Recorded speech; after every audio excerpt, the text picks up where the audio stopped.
Bonjour et bienvenue sur le podcast Bonne Nouvelle, tu es hypersensible et au potentiel.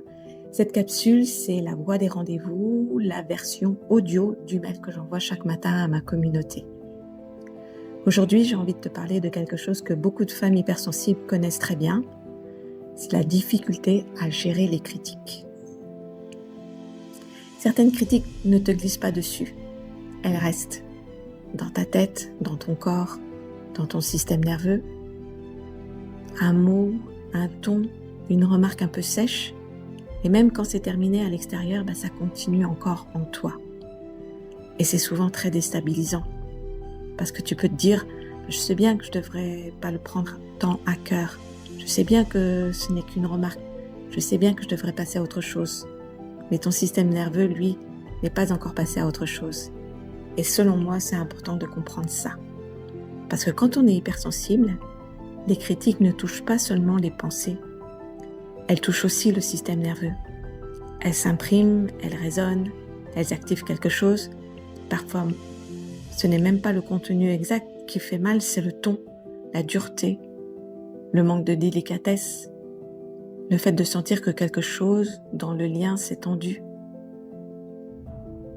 Et cela, beaucoup de femmes hypersensibles le ressentent très fort. Non pas parce qu'elles sont susceptibles, mais parce que leur système nerveux enregistre puissamment ce qui se passe dans la relation. Le problème, ce n'est donc pas seulement la critique, c'est aussi ce qu'elle déclenche en toi. La tension, la rumination, le stress, le besoin de comprendre, le corps qui reste en alerte alors même que, extérieurement, tout semble terminé.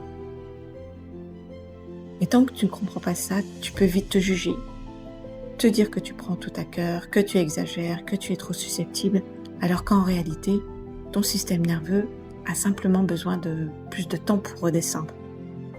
Et ça change beaucoup de choses quand on commence à le respecter. Parce qu'à partir de là, tu peux arrêter de te demander pourquoi je réagis comme ça et commencer à te demander qu'est-ce que ça a activé en moi ? De quoi mon corps a-t-il besoin pour redescendre ? Peut-être de calme, peut-être de silence, de recul, d'une parole douce envers toi-même. Parce qu'au fond, ce n'est pas toujours la critique qui dure, c'est l'état d'alerte qu'elle laisse derrière elle. Alors voilà, j'espère que cette capsule t'aura permis de mieux comprendre pourquoi certaines critiques te restent dans le corps si longtemps.